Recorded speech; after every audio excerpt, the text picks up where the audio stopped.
November in New York meant brutal cold that cut through cheap fabric like it wasn't there. I'd been on my feet for 14 hours straight, serving overpriced pasta to tourists who tipped like they were doing charity work. My uniform smelled like garlic and desperation, and all I wanted was to collapse into bed at my studio apartment and forget this day existed. The back door of Rossetti's Bistro opened into an alley that smelled perpetually of garbage and broken promises. I'd taken this route 1,000 times. But tonight something was different. Laughter echoed off the brick walls, the kind that made my skin crawl. Sharp and cruel, the sound of people enjoying someone else's pain. I should have kept walking. Smart people in this city knew when to mind their business. I'd never been accused of being particularly smart. 3 teenage boys had surrounded someone smaller, their phones held high, recording. The blue glow from their screens illuminated a child, maybe 8 or 9 years old, wearing what had probably been an expensive private school uniform before it got soaked through and streaked with mud. The kid was crying, not the loud wailing kind, but the silent, hiccuping sobs that came from pure terror. "Come on, rich boy," one of the teenagers jeered, shoving the kid toward another. "Where's your mommy and daddy now? Can't buy your way out of this one?" The child stumbled, hitting the wet pavement hard. His hands scraped across concrete, and fresh tears streamed down his face. My bags hit the ground before I'd consciously decided to move. "Hey!" My voice came out harder than I'd intended. Years of dealing with drunk customers and handsy managers packed into that single syllable. Back the hell away from him. The 3 boys turned, and I got my first good look at them. 17, maybe 18, wearing designer sneakers and jackets that probably cost more than my monthly rent. Rich kids slumming it, looking for entertainment. "This doesn't concern you, lady," the tallest one said. But his voice wavered. Good. He should be scared. I pulled out my phone, angling it at them. "Really?" "Because it looks like you're assaulting a child and posting it online. That's funny because I can see your faces really clearly. And look at that. Your friend there has a varsity jacket with a name on it. St. Augustine Preparatory. How helpful." The kid with the jacket, Marcus, according to the embroidery, went pale. "We were just messing around." "Messing around?" I moved between them and the crying child. "You were terrorizing someone half your size and filming it for your little social media circus. Here's what's going to happen. You're going to delete those videos, you're going to give me your names, and then you're going to disappear before I decide whether involving the cops is worth my time." "You can't," the 3rd boy started. "I took screenshots of your faces in that jacket already." I lied smoothly. "They're uploading to my cloud right now. So you can either cooperate, or tomorrow morning your school, your parents, and every college you're applying to gets to see what kind of people you really are. Your choice." The reality of consequences hit them all at once. They scrambled to delete videos, stammering out names I immediately memorized, then practically ran from the alley, their expensive sneakers splashing through puddles. I turned to the child, who had curled into himself against the brick wall, shaking so hard I could hear his teeth chattering. Rain had plastered his dark hair to his forehead, and his eyes, when they met mine, were huge and terrified. "Hey," I said softly, crouching down to his level but keeping some distance. Cornered animals bit, and traumatized kids weren't much different. They're gone. You're safe now. He didn't respond, just stared at me like he couldn't quite process that the threat had vanished. His breathing was coming too fast. Panic attack territory. I'd seen this before. My mother, during her final months with cancer, had panic attacks that left her gasping and disoriented. The therapist had taught me techniques, ways to ground someone when their mind was spiraling. Without thinking about how expensive my coat probably was compared to my bank account, I shrugged it off and draped it around his small shoulders. Then I did something that probably broke every stranger danger rule in the book. I sat down on the wet, cold pavement beside him, not hovering, not demanding anything, just present. "You don't have to talk," I told him quietly. "You don't have to do anything. Just breathe with me, okay? In for 4, hold for 4, out for 4. I demonstrated, exaggerating my breathing so he could follow.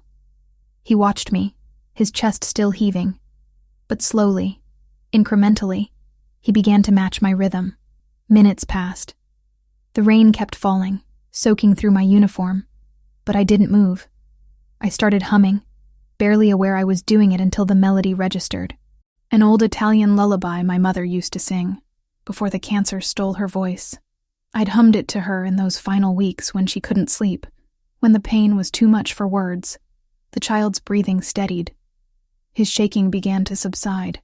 He pulled my coat tighter around himself, and something in his posture shifted from pure panic to exhaustion. "Kayla." Brittany's voice cut through the sound of rain. My coworker and closest friend in this city appeared in the alley entrance, her blonde hair darkening under the downpour. "What the hell are you doing out here? I've been looking everywhere." She stopped, taking in the scene. Me, soaked and sitting in a puddle. The child, wrapped in my coat, still trembling. "Oh my God, is he okay?" "Some kids were bullying him," I said. "Filming it. I handled it." Brittany knew that tone. It meant I'd done something reckless, and probably right. She moved closer, her bartender instincts kicking in. Should we call someone? Police? His parents? Before I could answer, the sound of engines roared into the alley. 3 black SUVs, the kind with windows tinted so dark they looked like they absorbed light, screeched to a halt at the alley entrance, blocking any exit. "Kayla," Brittany whispered urgently, grabbing my arm. "We need to go. Now." But it was too late for that. Doors flew open, and men poured out. 6, 7, maybe more. They wore dark suits that somehow remained crisp despite the weather, and every single one of them moved with the fluid purpose of people trained for violence. And they were all armed. I could see the bulges under their jackets, the way their hands hovered near concealed weapons. Luca. One of them, built like a linebacker with a scar running down his jaw, rushed forward. His face transformed from professional menace to genuine relief when he saw the child. "Thank God. Sir, we found him." "Sir." My stomach dropped. The last man to emerge from the lead SUV didn't rush. He didn't need to. The others parted for him automatically, an unconscious acknowledgement of hierarchy that spoke volumes. He was tall, probably 6'2" or 6'3", with the kind of build that came from discipline rather than vanity. Dark hair swept back from a face that belonged on Roman coins, all sharp angles and aristocratic features. His suit was charcoal gray, perfectly tailored, probably worth more than every piece of clothing I'd ever owned combined, but it was his eyes that held me frozen. Dark, almost black, and currently locked onto me with an intensity that made breathing difficult. Those eyes swept over me, cataloging every detail. My soaked uniform, my position on the ground beside his son, the protective way I'd angled myself between the child and potential threats. "Luca," he said, and his voice carried the kind of authority that made powerful men nervous. "Come here." The boy, Luca, scrambled up and ran to him.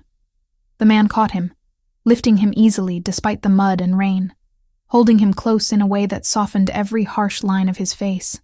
"Papa, she helped me," Luca managed, his voice rough from crying. "The boys, they were—" "I know." "Shh, it's okay now."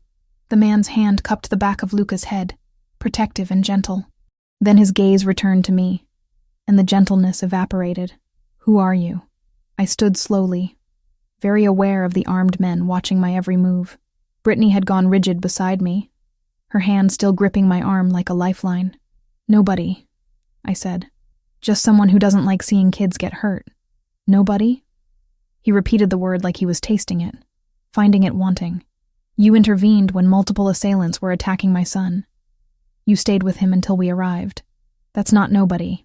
The way he said my son carried weight. Possession, yes, but also warning. This child was his, and anyone who touched Luca, for good or ill, became his concern. One of the men stepped forward, the same one who'd called out first. "Sir, should we—" "Get Luca to the car. Dry clothes. Call Dr. Reeves. Have her meet us at home." The man's orders were crisp, automatic. Then to Luca, "Go with Marco. I need to speak with this woman." "But Papa—" "Now, Luca." The boy went, but kept looking back at me. Marco, the linebacker, wrapped Luca in a jacket and guided him toward the middle SUV, speaking in low, soothing tones, which left me facing the man who terrified everyone around him, while Brittany's fingernails dug into my arm hard enough to bruise. "My name is Anthony Ferraro," he said, and I watched recognition flicker across Brittany's face. She knew that name. Whatever it meant, it wasn't good. "You helped my son when he was in danger. That creates a debt." "There's no debt," I said quickly. Any decent person would have done the same thing, but they didn't. His gaze flicked toward the restaurant, the busy street beyond. How many people walked past this alley tonight? How many heard him crying and kept going? He had a point, but accepting that meant accepting whatever came next. "Look, I'm glad he's safe. That's all that matters. I should get home." "Your name," Anthony Ferraro said. Not a request. Every survival instinct screamed at me to lie, to give a fake name and disappear into the city's anonymity, but I'd already been seen by a dozen armed men. My co-worker stood beside me. I worked at a restaurant 50 feet away. The time for anonymity had passed the moment I'd opened my mouth in this alley. "Kayla Grant. Kayla Grant," he repeated, and somehow hearing my name in his voice made it sound different. Significant. "How long have you worked at Rossetti's?" 3 years. Confusion mixed with my fear. Why does that matter? Everything matters. He pulled out his phone, typed something quickly. One of his men approached, whispered in his ear. Anthony nodded once. "You're 26. You work doubles 4 nights a week. You're paying off medical debt from your mother's cancer treatment. You live alone in Queens." Ice flooded my veins.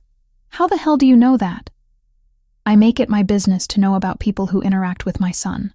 No apology, no shame." He'd investigated me in the span of minutes. "You could have called the police. Instead, you personally confronted 3 teenagers and sat in the rain with a traumatized child. Why?"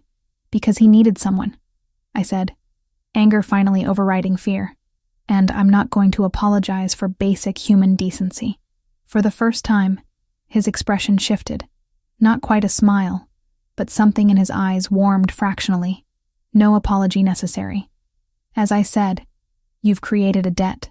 I always repay what I owe. I don't want—" "You'll hear from me soon, Miss Grant." He turned to leave, then paused. "The boys who hurt Luca? You have their names?"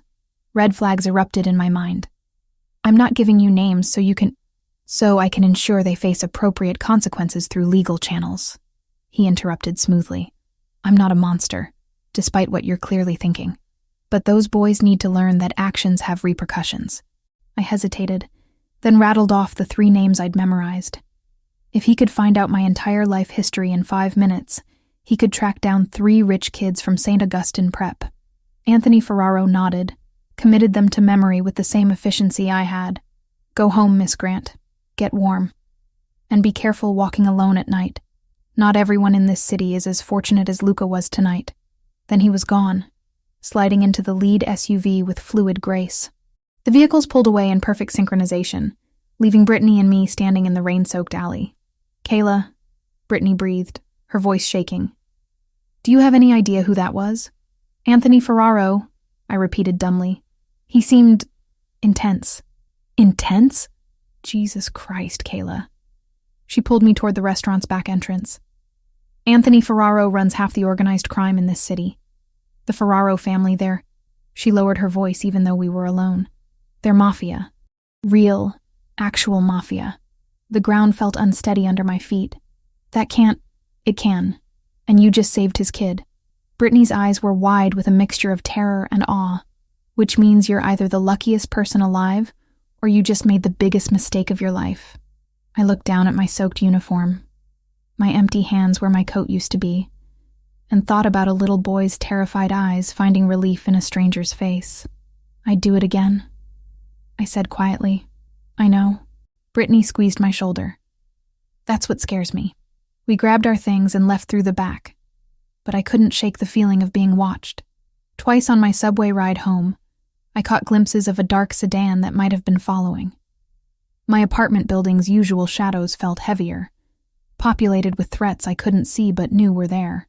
I locked my door, engaged the deadbolt, and stood under a scalding shower until my skin turned red and the shaking finally stopped. Anthony Ferraro's words echoed in my mind. You'll hear from me soon. I'd lived in New York for 3 years, perfecting the art of being invisible. Working my shifts, paying my debts, keeping my head down, and my life small and safe. In one impulsive act of decency, I'd put myself on the radar of a man who commanded fear with just his presence. As I lay in bed, exhaustion pulling me under, I couldn't decide if I'd saved Luca Ferraro tonight, or if I'd been the one who needed saving all along. Tuesday morning started with the realization that I hadn't imagined any of it. The black sedan was still parked across from my building, same position it had held since I'd gotten home the night before. A different driver sat behind the wheel, but the message was identical. We're watching you. Brittany called before my alarm even went off. Please tell me you're alive. Alive and thoroughly creeped out, I said, peering through my window blinds at the car below. There's someone watching my apartment. Of course there is. She sounded exhausted, like she hadn't slept either. Kayla, I spent half the night researching Anthony Ferraro. The things this man is connected to. I don't want to know, I interrupted, because that felt safer somehow. Ignorance as protection. I helped his kid. That's it. This will blow over. Will it? Brittany's skepticism came through clearly, because men like that don't just forget. She was right, but admitting that meant acknowledging I'd fundamentally changed my life in one impulsive moment. So instead, I promised to be careful and headed to work, hyper-aware of the sedan that followed at a discreet distance. Wednesday brought more of the same. The car changed, a dark blue SUV this time, but the surveillance remained constant. Other servers at Rossetti's started noticing the men who nursed single espressos for hours, always positioned where they could watch the entrance. Marco, our floor manager, pulled me aside during lunch rush. Kayla, is everything okay? Some of the staff are worried about the, increased attention on you. Translation. You're scaring customers and making everyone nervous. I couldn't exactly explain that I'd accidentally gotten involved with a crime family, so I mumbled something about an overprotective ex and promised it would resolve soon. I didn't believe that any more than he did. Thursday evening shattered any hope that Anthony Ferraro would simply move on with his life. I was taking orders at a corner booth when the entire restaurant went quiet. Not the natural lull between conversations, but the heavy silence that comes when something dangerous enters a space. Anthony Ferraro walked through the front door like he owned the building. Maybe he did. I wouldn't have been surprised to learn the Ferraro family had stakes in half the businesses in this neighborhood. He wore a navy suit today, crisp white shirt, no tie, the casual version of lethal elegance. And holding his hand, looking small and uncertain, was Luca. The child's eyes scanned the dining room until they found me, his entire face transformed, lighting up with recognition and relief. He tugged on his father's hand, pointing in my direction. Every eye in the restaurant tracked their movement toward my section. Miss Grant. Anthony's voice was perfectly polite, but beneath it ran currents I couldn't read. My son insisted on dining here tonight. He specifically requested you as our server. Luca nodded vigorously, and some of the tension in my shoulders eased. Whatever this was, at least the child seemed happy. Of course. Right this way. I grabbed menus and led them to a quiet table near the back, away from prying eyes. As I set down the menus, I couldn't help asking, "How are you feeling, Luca?" "Better than the other night." "Much better," he said softly, his voice carrying a slight accent I hadn't noticed during his panic. "Thank you for helping me. Papa says I should always thank people who are kind. Your papa's right."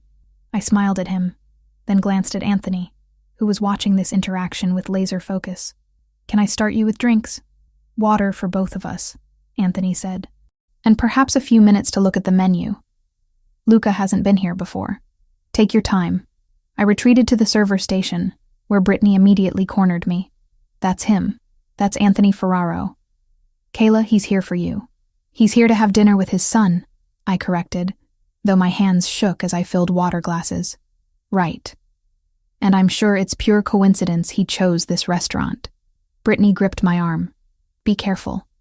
Men like that don't do anything without a reason." I delivered the water and took their orders. Chicken parmesan for Luca, grilled salmon for Anthony. Throughout the meal, I maintained professional distance, checking in at appropriate intervals without lingering. But I noticed things. The way Anthony cut Luca's chicken into smaller pieces without being asked. How Luca talked more freely as the meal progressed, telling his father about a book he'd read, a game he wanted to play. This wasn't the cold crime boss from the alley. This was a father making time for his child. When I brought dessert, tiramisu they'd agreed to share, Luca launched into an animated description of his insect collection. "I have 43 different species," he explained, using his fork to gesture. "My favorite is the Atlas beetle. They're huge and really strong. Did you know they can lift 850 times their own weight?" "I didn't know that," I said honestly. "That's incredible. Do you keep them at home?" "In my room. I have special habitats for each type." His enthusiasm was infectious, nothing like the terrified child from 3 nights ago. "Papa says maybe we can go to the Natural History Museum next week to see their insect exhibition." "That sounds wonderful." I glanced at Anthony, who had barely touched his tiramisu, too focused on his son's happiness. After they finished, I brought the check in a leather folder. Anthony didn't even glance at it before placing a credit card inside. While I processed the payment, I felt his attention on me, heavy and assessing. When I returned with the receipt, Anthony signed it with quick efficiency, then looked up at me directly. "Miss Grant, could you spare a moment after your shift? I'd like to speak with you privately." Every warning bell in my head went off. "I'm not sure that's—" "Please." He softened the word with something that might have been genuine request rather than command. "It's important. It concerns your safety. My safety." That phrasing ensured I couldn't refuse without seeming foolish. "I'm off in 40 minutes. We'll wait." They moved to the bar area, where Luca sipped juice, and Anthony made phone calls in low tones. I finished my closing duties with trembling hands, too aware of Brittany's worried glances. "I'm calling you in 1 hour," she insisted as we clocked out. "If you don't answer, I'm calling the police." "It'll be fine," I lied. Anthony had arranged for privacy in Marco's office, a cramped space barely large enough for the desk and 2 chairs. Luca waited outside with 2 of Anthony's men, who'd materialized from wherever they'd been watching. "Thank you for agreeing to this," Anthony said once the door closed. He didn't sit, instead leaning against the desk in a posture that was probably meant to seem casual, but only emphasized his physical presence. "I wanted to thank you properly for what you did for Luca." "You already thanked me. And you don't need to." He held up a hand, stopping me.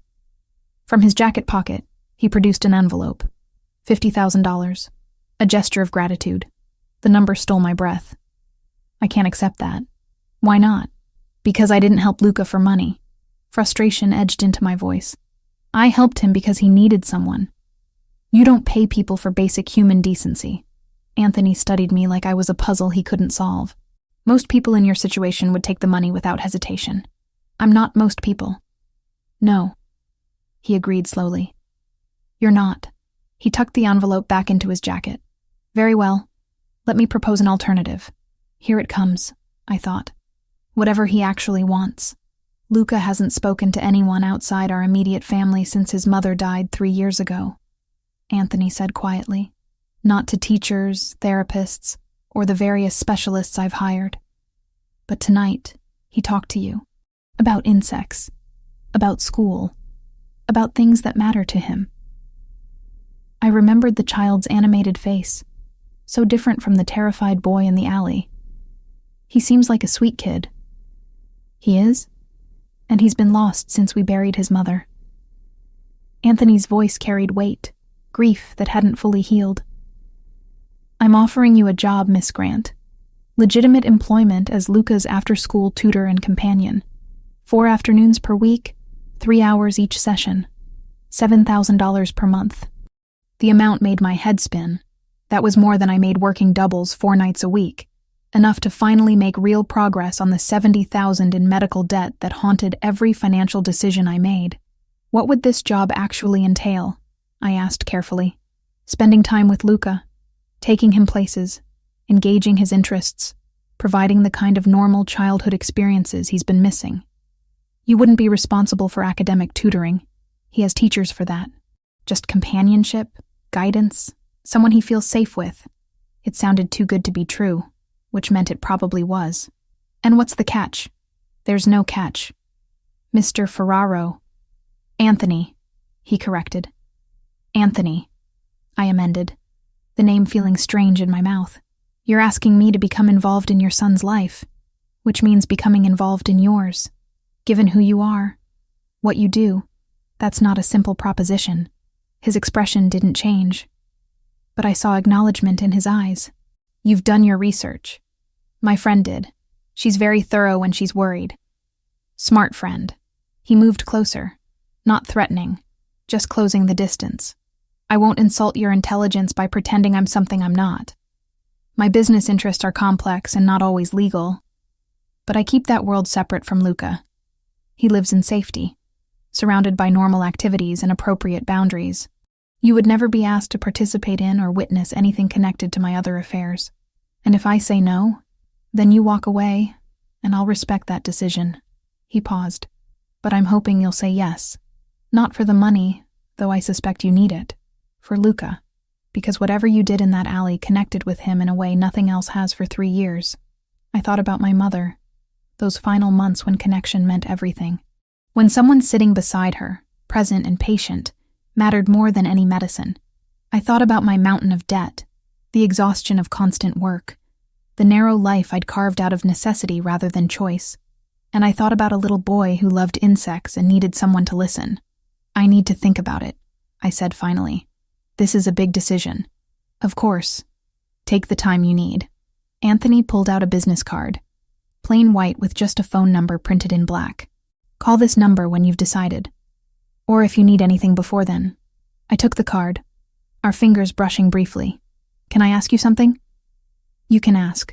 Why does my answer matter so much? You could hire any number of qualified professionals. I could, he agreed. But Luca didn't respond to any of them.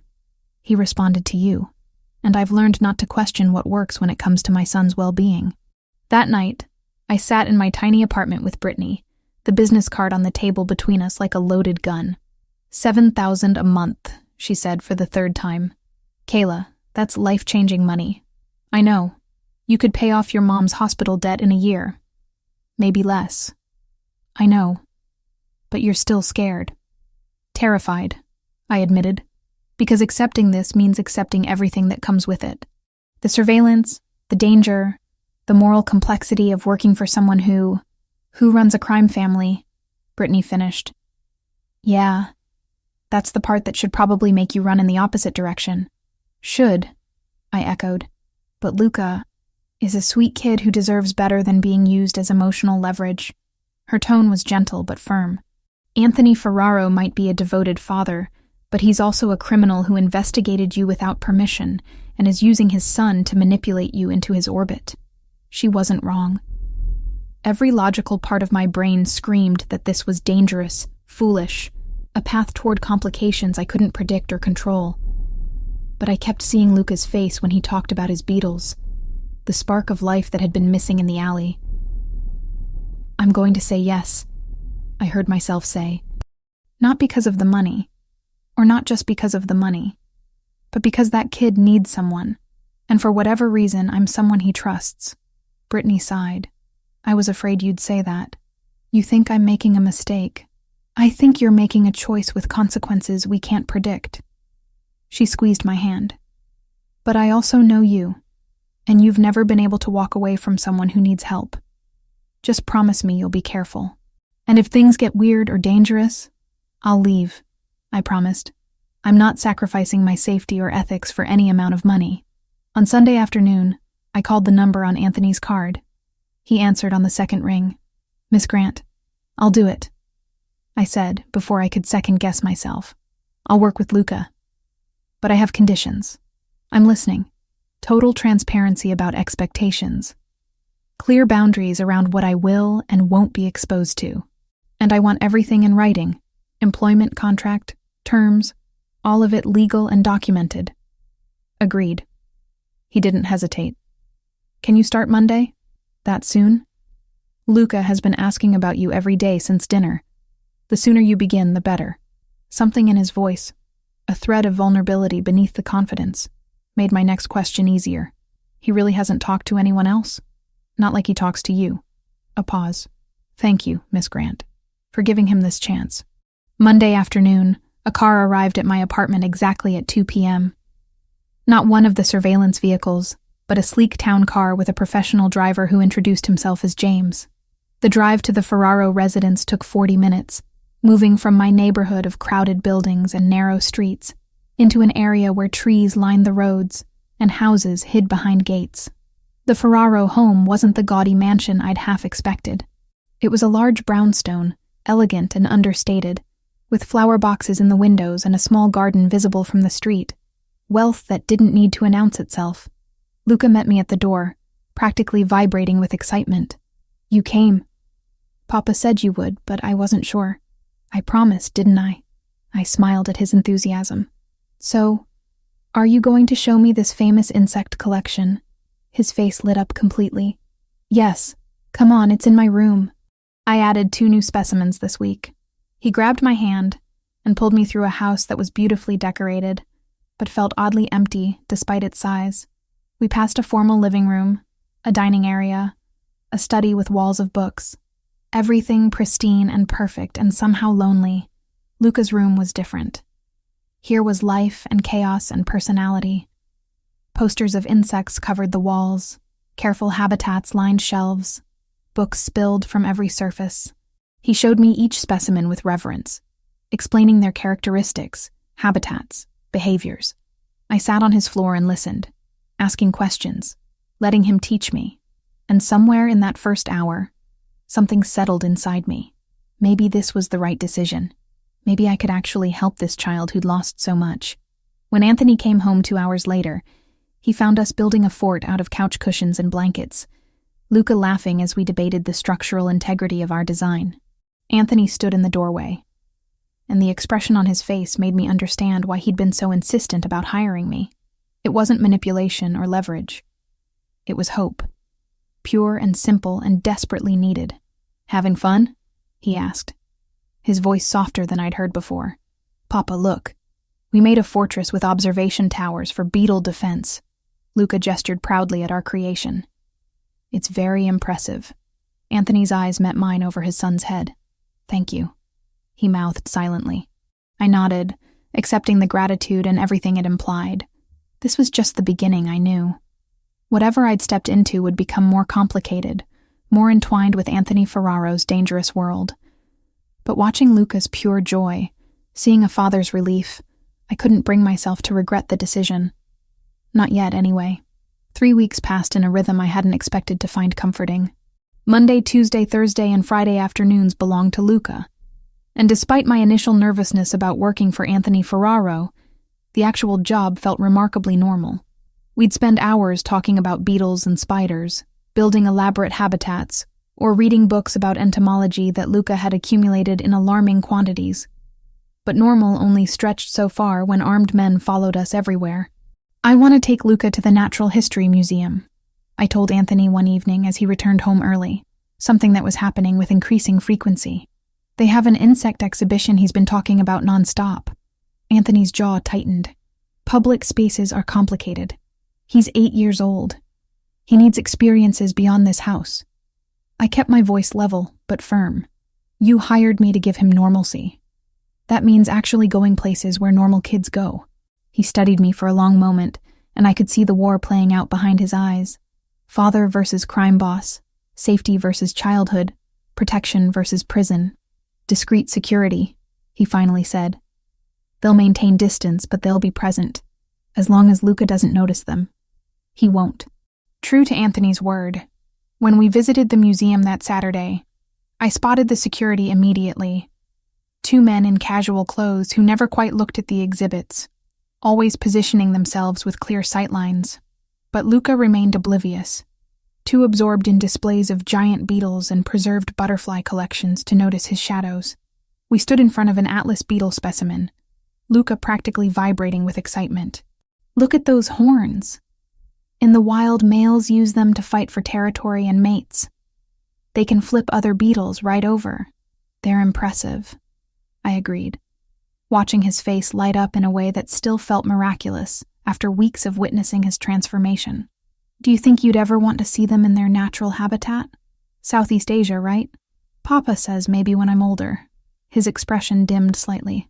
Mama always wanted to travel more. She had this list of places. But then, he stopped, the sentence hanging unfinished. We moved to a quieter corner near the aquatic insects display. Luca sat on a bench, suddenly smaller than his 8 years. My mom had lists too, I said softly, sitting beside him. Things she wanted to do after she got better. Places to visit, recipes to try, grandchildren she wanted to meet someday. I swallowed past the tightness in my throat. She had cancer. Fought it for 2 years before she died 6 months ago. Luca looked up at me, recognition in his eyes. Not pity, but understanding. Does it still hurt? Missing her? Every day. But it's different now. In the beginning, the pain was so big I couldn't see around it. Now it's more like I searched for words an 8-year-old would grasp. Like a stone in my pocket, always there, always heavy. But I've learned to carry it. Mama died in a car accident. His voice dropped to barely a whisper. I was there, in the back seat. The other car ran a red light and hit us on her side. His hands clenched in his lap. I kept calling for her, but she didn't answer. There was so much blood, and the sirens were loud. And Papa came, but he couldn't. His breath hitched. He couldn't fix it. Without thinking, I wrapped my arm around his shoulders. He leaned into me, not crying, just existing in the space where grief lived alongside memory. Your Papa couldn't fix it because some things can't be fixed, I said quietly. But he's still here.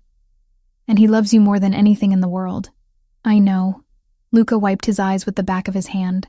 Sometimes I'm scared I'll forget what she looked like. Her real face, not just in pictures. That's normal. I worry about that too with my mom. I squeezed his shoulder gently. But you know what helps? Remembering the small things.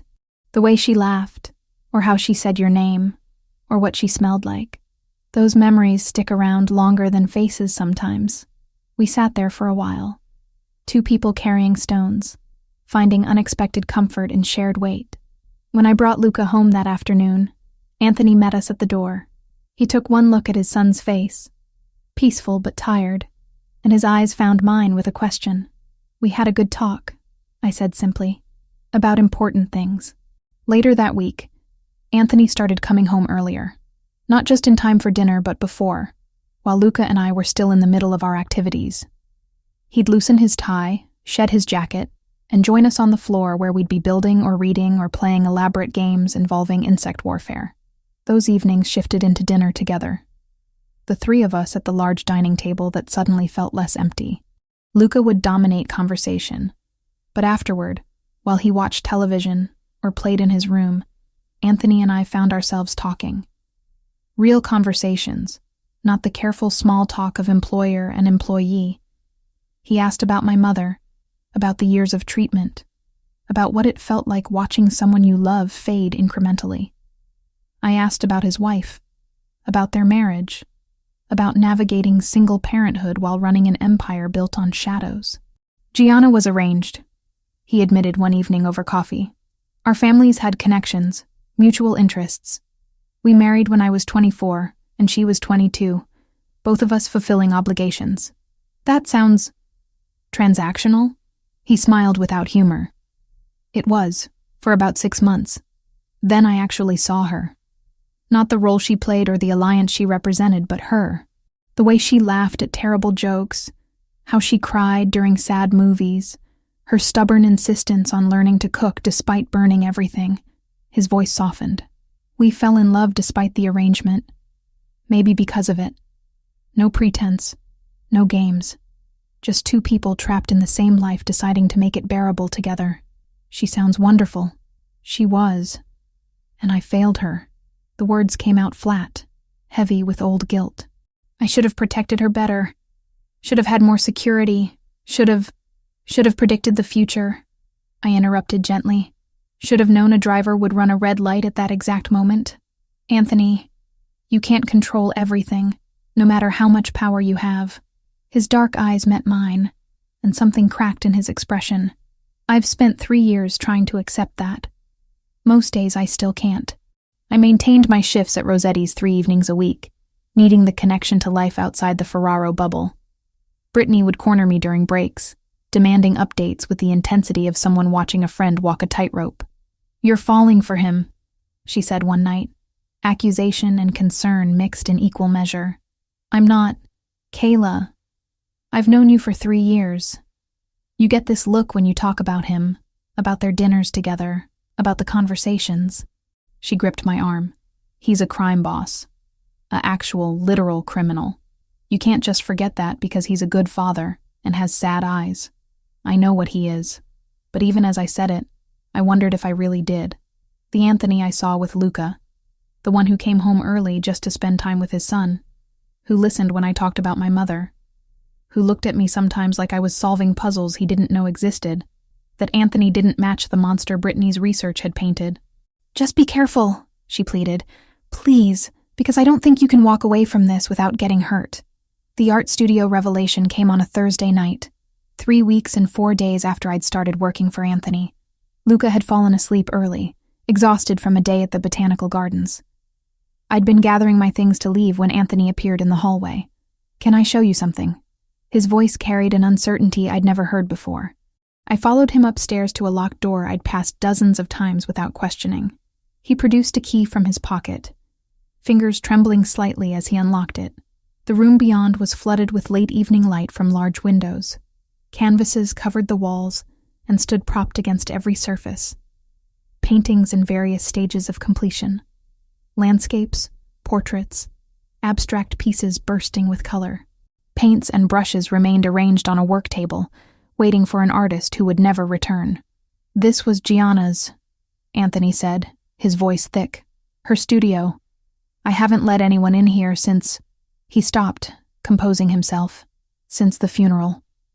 I moved carefully through the space, examining paintings that revealed a talented hand and vibrant imagination.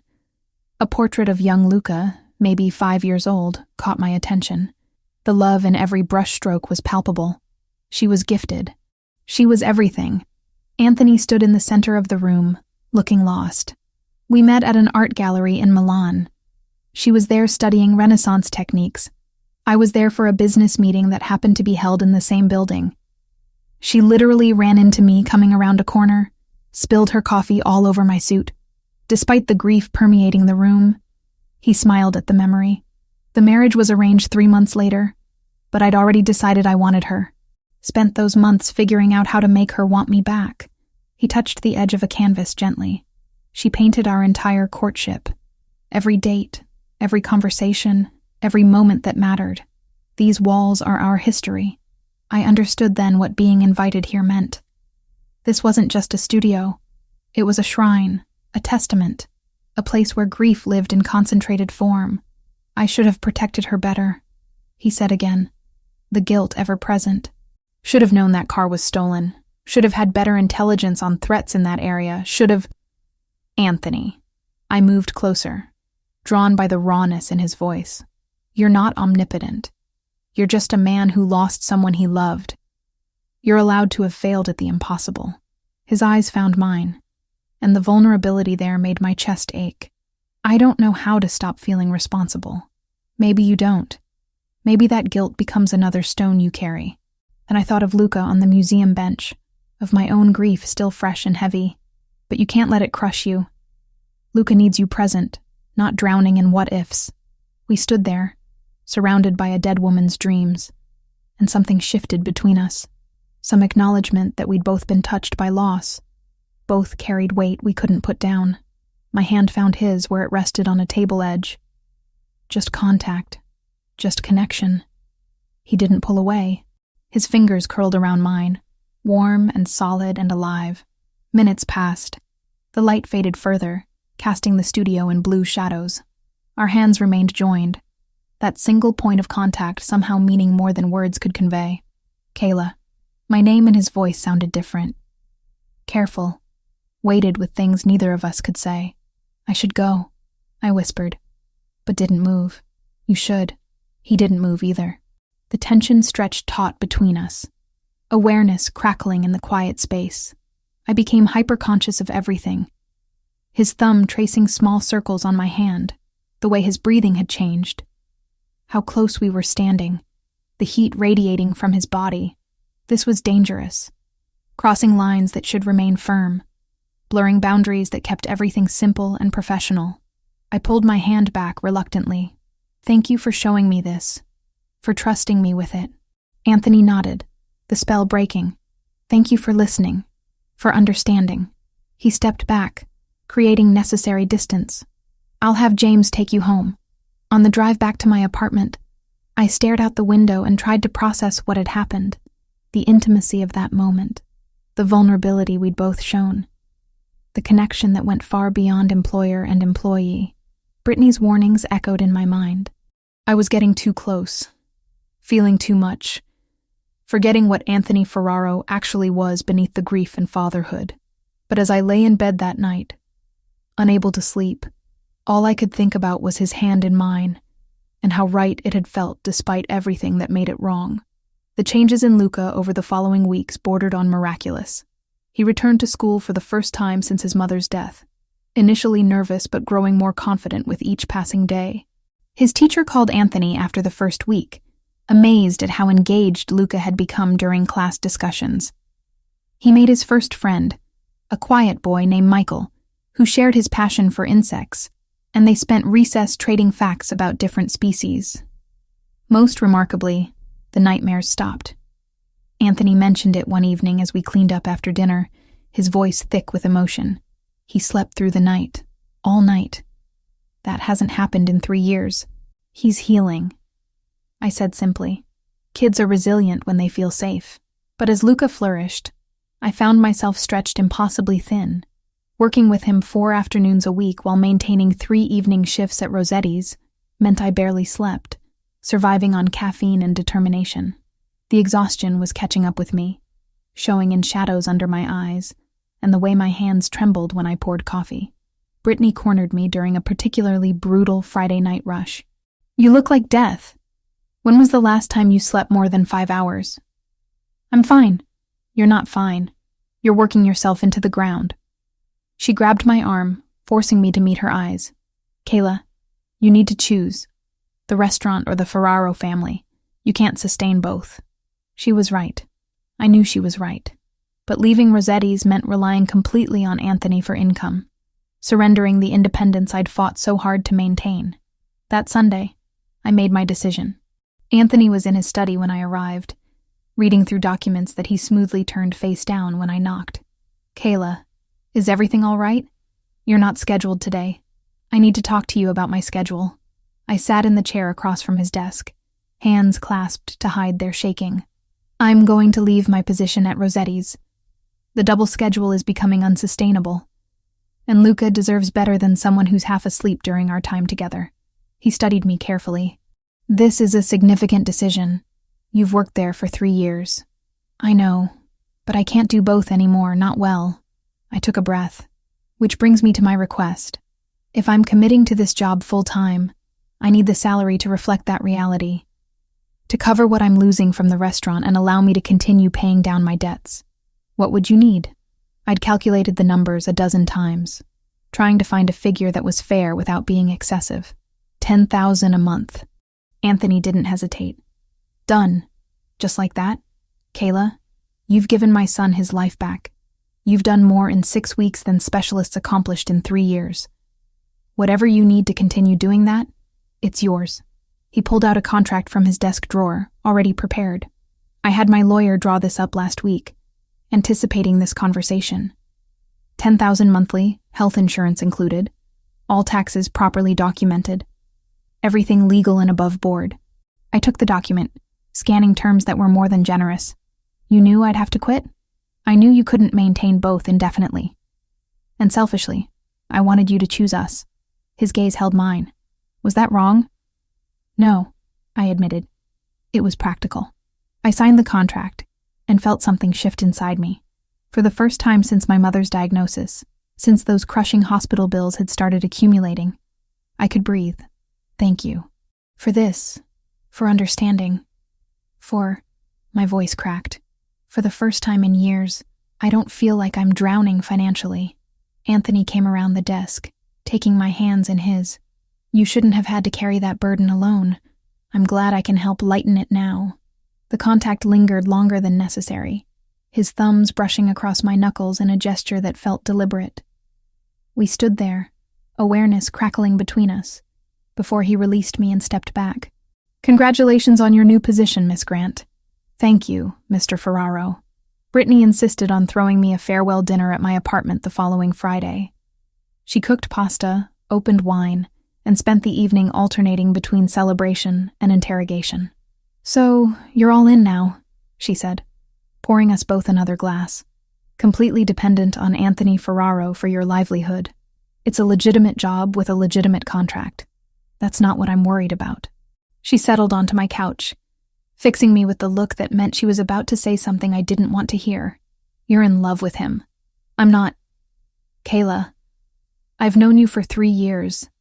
I watched you date that accountant from Queens, that bartender from the East Village, even that musician who couldn't hold down a job. You never looked at any of them the way you look when you talk about Anthony. She leaned forward. You light up. Your whole face changes. And I'm terrified because falling in love with a crime boss is about the worst decision you could possibly make. I wanted to deny it, to insist she was wrong. But sitting there in my small apartment with my best friend, who'd never been anything but honest with me, I couldn't lie. I don't know what I feel, I said quietly, but it's not simple. It's not just about him. It's about Luca, too. About this family I've somehow become part of. About feeling useful and needed and wanted, Brittany supplied gently. Yes, wanted. I swallowed hard, but I'm also terrified. Because you're right about what he is, what he does. And I don't know how to reconcile caring about someone whose hands are stained with things I can't even imagine. Then maybe you need to decide if you can live with not knowing, she said, because that's what this is going to be. Loving the parts of him he shows you while ignoring the parts he doesn't. The school recital happened 3 days later. Luca had been preparing for weeks, his ocean conservation project dominating our afternoon sessions. He'd built an elaborate diorama showing marine ecosystems, complete with hand-painted species and detailed research notes. Anthony and I sat in the auditorium among other parents, watching children present their work. When Luca's turn came, he walked confidently to the front. But I saw the moment nerves hit. His hands trembled as he positioned his diorama, his voice wavering on the first few words. Anthony's hand found mine automatically, fingers threading through mine in a grip that revealed his own anxiety. I squeezed back, offering silent support. Luca found his rhythm, his passion for the subject overcoming fear. He spoke eloquently about coral reefs and ocean acidification, about endangered species and conservation efforts. Pride radiated from every word, every gesture. And through it all, Anthony held my hand, even after Luca settled. Even when the presentation ended to enthusiastic applause, he didn't let go. We sat there in the dimly lit auditorium, hands joined in full view of other parents, claiming something we hadn't acknowledged aloud. Neither of us mentioned it afterward. Not in the car ride home, not during dinner, not when Luca went to bed early, exhausted from his big day, but the awareness remained, humming beneath every interaction. The small moments accumulated like drops of water, eventually carving stone. Anthony teaching me about Italian wine one evening, our fingers brushing as he handed me a glass, the contact sending electricity up my arm. Me straightening his tie before an important meeting, my hands lingering on the silk, feeling his pulse quicken under my touch. Glances held too long across the dinner table, conversations that meant more than their surface words suggested. We circled each other like planets locked in gravity's pull, unable to collide, but impossible to separate. The turning point came on a Thursday evening. Luca had been unusually quiet during dinner, pushing food around his plate instead of eating. "What's on your mind, buddy?" I asked. He looked between Anthony and me, then asked with the devastating honesty of children, "Can Kayla be my new mom?" The silence that followed was deafening.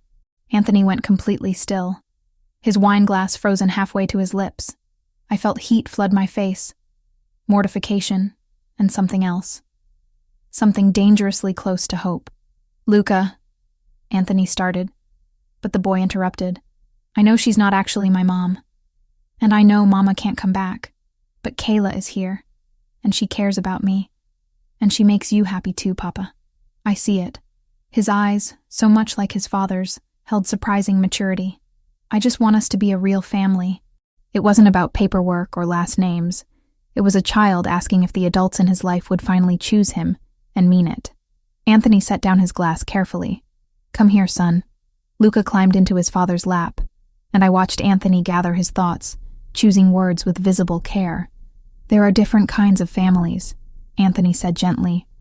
Some are born, connected by blood. Others are chosen, connected by love and respect. What we have here, the three of us, is already a family. Maybe not in the traditional way, but family nonetheless. But is Kayla going to stay? Luca's voice was small, afraid. Or will she leave like everyone else? My throat tightened. I'm not going anywhere, Luca. I promise.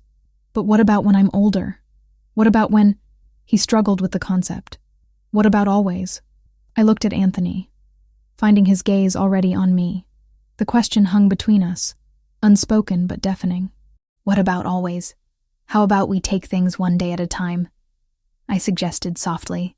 Some promises are too big to make all at once, but I can promise that today, tomorrow, and every day after that, I can see I'm choosing to be here with you. It satisfied him, or at least gave him enough reassurance to finish dinner and head to bed.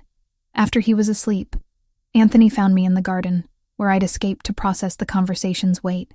I'm sorry about that, he said, joining me on the stone bench. Children don't understand boundaries. He's not wrong, though. The words escaped before I could stop them. About what's developing here, between us. Anthony turned to face me fully. Kayla, I know this is complicated. I know you're still grieving Gianna. I know your world is dangerous, and I'm probably insane for even considering. I stopped, frustrated with my own rambling, but I can't pretend anymore. I can't pretend I don't feel something when you look at me. When you hold my hand, when you talk about your life, and let me see the person beneath the reputation. I've been avoiding this, Anthony admitted quietly. Avoiding you. Avoiding these feelings. Out of respect for Gianna's memory. Yes, but also to protect you. My world isn't safe, Kayla. Caring about me puts you at risk. I'm already at risk. I became part of your world the moment I sat down with Luca in that alley. This is different.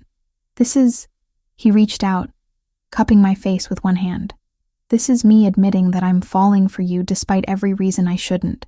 That watching you with my son makes me feel things I thought died with my wife. That you've become essential to my life in ways that terrify me. My breath caught. Anthony. But I'm also a realist. You need to understand what you'd be accepting. Not just my feelings, but everything that comes with them.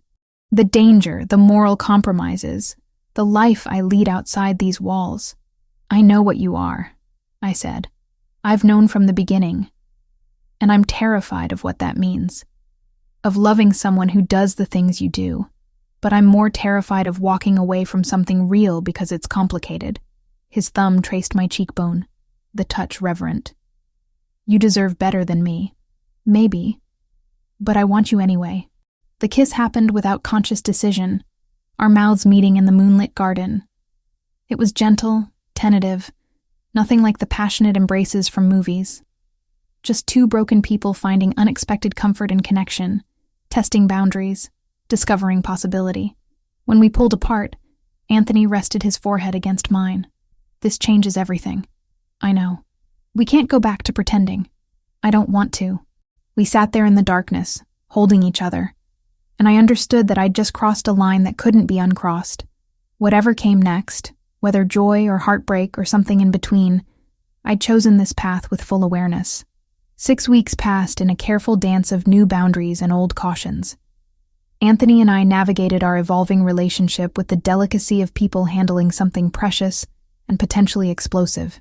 We established rules, spoken and unspoken, designed to protect what we were building.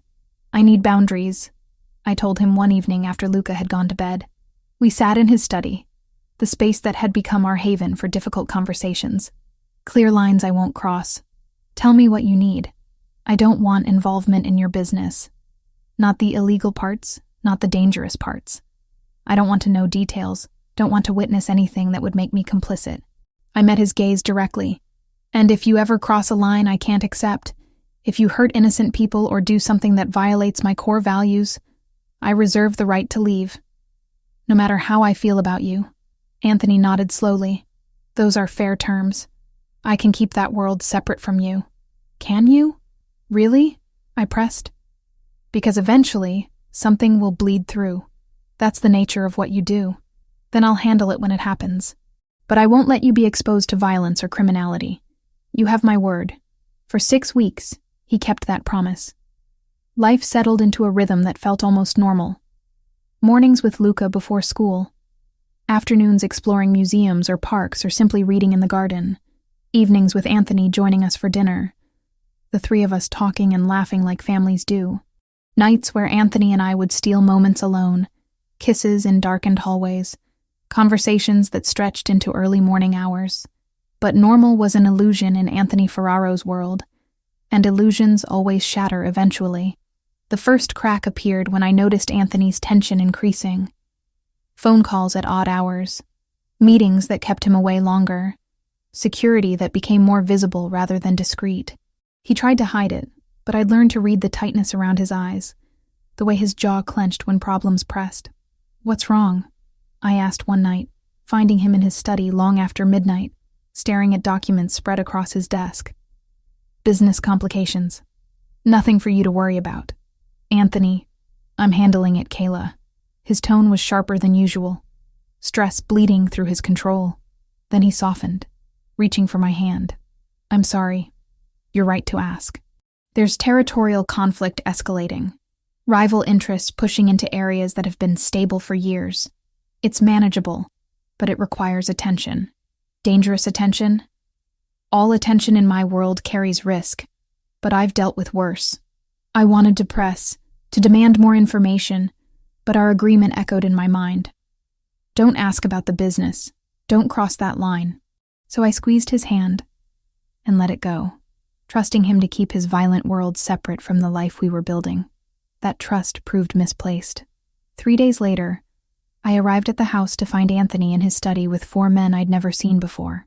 The door was partially open, their voices carrying into the hallway, where I stood frozen with Luca beside me. "The O'Sullivans hit 3 of our dock operations last night," one man said, his tone grim. "They're not negotiating, Anthony. They want war.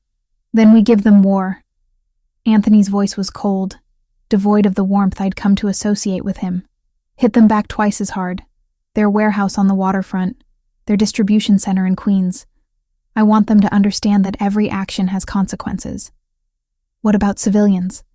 The warehouse has legitimate workers during day shifts. Schedule it for night. I'm not interested in unnecessary casualties, but I'm also not interested in showing weakness. The O'Sullivans need to remember why they avoided conflict with us for the past decade." I felt Luca stiffen beside me, his small hand gripping mine with painful intensity. When I looked down, his face had gone white, eyes wide with the kind of terror I'd only seen once before in a rain-soaked alley. "Luca," I whispered, but he pulled away from me, backing toward the stairs. "I need to go to my room," he said, voice shaking. I can't." He ran before I could stop him, footsteps pounding up the staircase. I stood torn between following him and confronting Anthony, before choosing the child who needed me more. I found Luca curled on his bed, shaking violently. When I sat beside him, he flinched away. "It's happening again," he whispered. "The violence. Papa is planning to hurt people, and someone will get hurt back, and..." His breathing came too fast, panic attack threatening. "Mama died because of his business. The man who hit our car, he was trying to hurt Papa, but got her instead. And now it's starting again, and you'll die too, and I can't." "Luca, breathe with me." I kept my voice steady despite my own racing heart. "In for 4, hold for 4, out for 4. Come on, do it with me." We breathed together until his panic subsided to manageable fear. Then I held him while he cried, processing revelations I hadn't known. Gianna's death hadn't been random accident. It had been collateral damage in Anthony's war. When Anthony found us an hour later, Luca was asleep, exhausted from emotion. I extracted myself carefully and followed Anthony into the hallway, closing the bedroom door behind me. "He heard," Anthony said flatly. Not a question. "He heard you planning violence. He's terrified it's going to happen again, that someone else he loves will die because of your business." Anthony's face showed the first real crack in his composure I'd witnessed. I never wanted him to know that part of my life. I've tried so hard to keep him separate. You can't keep it separate when you're planning retaliatory strikes in your home office with the door open. Anger edged into my voice. "You promised me boundaries, Anthony. You promised this world wouldn't touch us. And I've kept that promise. You weren't supposed to overhear that conversation. Luca wasn't supposed to." He stopped, running a hand through his hair. "The O'Sullivans are forcing my hand. If I don't respond, they'll see weakness and escalate. More people will die if I show restraint now. So you're choosing violence as the solution. I'm choosing survival, protection. Everything I do is to keep my family safe." "Your family," I repeated. "The same family that just listened to you plan attacks that could kill people? The same son who's now terrified you're going to die like his mother did?" The next morning, everything fell apart. I arrived at the house at my usual time to find it in chaos. Anthony was shouting orders into his phone, men I recognized as his security team moving with urgent purpose through the rooms. "What's happening?" I grabbed Anthony's arm as he passed. "Luca's missing. He didn't arrive at school this morning. The security team thought there was a driver change, but..." His voice cracked. "Someone has him, Kayla. The O'Sullivans have my son." Ice flooded my veins. "Are you sure? Did they make demands?" "Not yet, but it's the only explanation. He left with someone claiming to be a new driver, got in a car that wasn't ours, and vanished." Anthony looked destroyed, fear replacing his usual control. "I should have increased security. Should have seen this coming. Should have..." "Anthony, stop!" My mind raced, processing. "You said he got in a car willingly? Told security there was a driver change?" "Yes. Why does that?" "Because Luca is 8 years old and terrified. What if he wasn't taken? What if he ran?" Anthony stared at me. "Ran where? He's a child. A child who overheard you planning violence yesterday.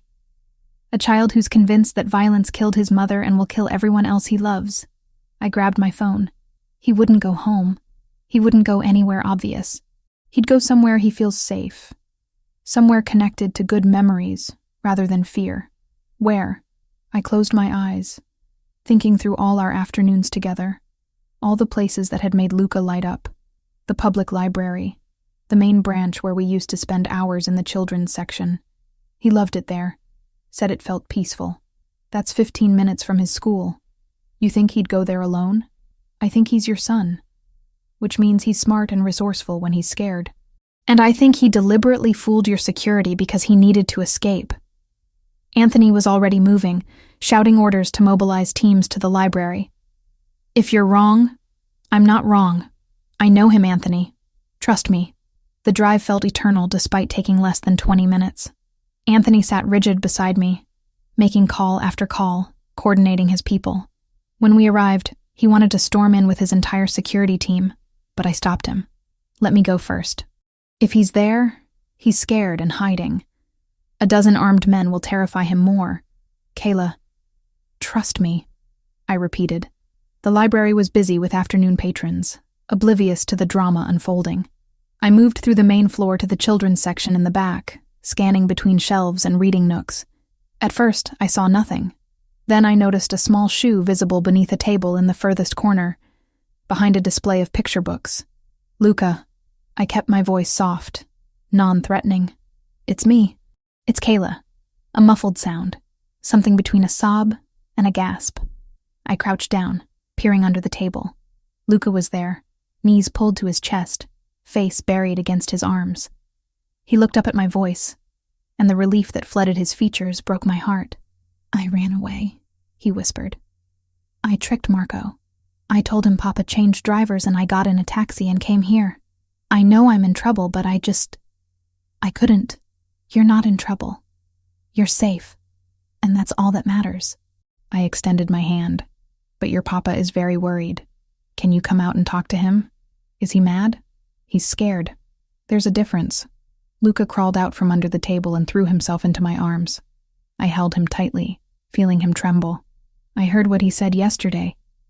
About hitting back, about hurting the O'Sullivans, and I remembered Mama, and the blood, and his voice broke. I don't want anyone else to die because of Papa's business. I know, sweetheart, I know. Anthony appeared in the aisle, and the expression on his face was raw devastation. He dropped to his knees, opening his arms, and Luca ran to him. I'm sorry, Papa. I'm sorry, I just got so scared and I didn't know what else to do. No, I'm sorry. I'm the one who failed you. Anthony held his son like he might disappear. I should have been more careful. Should have protected you from that conversation. Should have explained things instead of hiding them. I said quietly. Luca deserves to understand his father's world, at least the parts that affect him. Age-appropriate truth is better than fear-filled imagination. We left the library together, Luca between us, holding both our hands. Back at the house, Anthony dismissed his security team except for 2 posted outside. Then the 3 of us sat in the living room, and Anthony did something I suspected he'd never done before. He told his son the truth. My business isn't always legal, Anthony said carefully. I make money through methods that sometimes break laws. And yes, that means I'm connected to dangerous people and dangerous situations. Your mother died because someone wanted to hurt me, and she was in the wrong place. That's my burden to carry, Luca. My guilt and my responsibility. Then why don't you stop? Luca asked, tears streaming down his face. Why keep doing it if it's dangerous? Because it's not that simple. The people who work for me, the families who depend on my organization for their livelihoods, they need stability and protection. If I walk away, someone worse takes over. Someone who doesn't have rules, who doesn't care about innocent people. Anthony's voice was heavy. I'm not a good man, son. But I try to be a man with honor. I try to minimize harm and protect the people in my care, including me and Kayla. Especially you and Kayla. Everything I do to keep you safe. Even when it means planning to hurt other people? Anthony flinched at the direct question. Sometimes, yes. When someone threatens my family, I respond. But I have rules, Luca. I don't hurt innocent people. I don't target families. I keep my conflicts within my world, away from civilians. It wasn't enough to erase the fear or make everything okay. But it was honest, which mattered more than comfort. After Luca went to bed that night, Anthony found me in the garden. He could have been killed today. Running away alone, anything could have happened. But it didn't. He's safe, because of you. You understood him better than I did. Knew where he'd go, how he'd think. Anthony sat beside me. But this can't continue. Having you and Luca close to me, it puts you both at risk. The O'Sullivans are escalating, and if they figure out how much you mean to me, stop. I turned to face him. If you're about to suggest I leave for my own safety, don't. I'm not walking away from Luca when he needs stability. And I'm not walking away from you because things got complicated. Kayla, you don't understand what these people are capable of. Then increase security. Take precautions. But don't push me away thinking that's protection, because abandoning Luca now would cause more damage than any external threat. I took his hands. I'm proposing the opposite. Let me move in here temporarily. That way I'm not commuting, not exposed during travel. I'm here with Luca, providing the constant presence he needs. You want to move into my home in the middle of a territorial war. I want to be where I can help the people I care about. I met his gaze steadily. I'm not naive, Anthony. I know this is dangerous, but I'd rather face danger with you than safety without you. He studied me for a long moment. You're sure about this? Once you're here, once you're seen as part of my household, there's no going back to anonymous safety. I stopped being anonymous the night I helped Luca. Everything since then has been borrowed time. I squeezed his hands. I'm sure. Then we do this right. Enhanced security, reinforced protocols, and you follow every safety instruction without question. Agreed. 3 days later, I moved into the Ferraro house with a suitcase of clothes and the understanding that I'd just crossed a line I could never uncross. I was no longer Kayla Grant, independent woman carefully keeping distance from dangerous entanglements. I was Kayla Grant, the woman living under Anthony Ferraro's roof during a gang war. Protected, yes, but also marked, claimed, irrevocably part of a world I'd once sworn to avoid. And despite every logical reason to be terrified, I'd never felt more certain about where I belonged. Living in Anthony Ferraro's house transformed everything in ways I hadn't anticipated. The professional boundaries that had kept us safe blurred under the weight of domestic intimacy. Small moments accumulated into something larger, more significant, impossible to ignore. Mornings became my favorite time. I'd wake to find Luca already in the kitchen, attempting to make breakfast with varying degrees of success. Anthony would join us still half asleep, hair mussed, tie not yet straightened, looking more human than the polished crime boss the world saw. We'd eat together, the three of us crowded around the island instead of the formal dining table, talking about nothing and everything. One Tuesday morning, I couldn't reach the coffee mugs on the top shelf. Before I could grab a step stool, Anthony appeared behind me, his body close as he retrieved the cup. His hand lingered at my waist, thumb tracing small circles through the thin fabric of my shirt. The contact lasted seconds too long to be casual, charged with awareness we both felt, but hadn't fully acknowledged. "Thank you," I managed, my voice steadier than I felt. Anytime. His breath was warm against my ear, and when he stepped back, the space between us felt deliberately maintained. Luca remained oblivious to the tension, chattering about a field trip to the planetarium. But I saw Anthony's eyes track me as I moved through the kitchen. Heat and want, and something deeper, more complicated. Evening brought different intimacy. The three of us would pile onto the oversized couch in the den, Luca wedged between us, watching movies until his eyes drooped. One night, he fell asleep during an animated film about ocean creatures, his head on my shoulder, feet stretched across Anthony's lap. We sat there long after the credits rolled, neither of us willing to break the moment. "He's comfortable with you," Anthony said quietly. "More than I've seen him with anyone except family. He's a special kid. You're good for him. For both of us." His hand found mine in the space between us, fingers interlacing. "I don't want to think about what our life would look like without you in it." The admission hung in the darkened room, heavy with implications neither of us was quite ready to explore fully. Brittany visited on a Saturday afternoon, her first time seeing me in the Ferraro house. I gave her a tour, watching her take in the elegant furnishings, the art on the walls, the security cameras discreetly placed in every corner. We ended up in the garden, far from listening ears. "You look happy," she said, but worry shadowed her expression. "Happier than I've seen you since before your mom got sick." "I am happy. Is that wrong?" "It's complicated." She sat on the stone bench, pulling me down beside her. "Kayla, from the outside looking in, you three look like a real family. The way Anthony looks at you, how Luca gravitates toward you, the ease you all have together. It's beautiful and terrifying in equal measure. Why terrifying? Because this isn't sustainable. Eventually, Anthony's world is going to intrude in ways you can't ignore or compartmentalize. And when that happens, you'll have to make a choice about whether you can live with the full reality of who he is." She gripped my hand. "I just need to know you're prepared for that.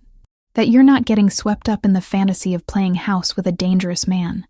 I'm not naive, Britt. I know what he is." "Do you? Really? Or do you just know the version of him that exists in this house with his son?" I wanted to argue, to insist I understood completely. But the truth was, I'd been carefully avoiding thinking too deeply about Anthony's other life. The business he conducted behind closed doors, the violence implied in vague references to handling situations, the men who came and went with weapons poorly concealed under expensive suits. "I'm choosing to trust him," I said finally, "to believe he can keep that world separate from this one. And if he can't, then I'll deal with it when it happens."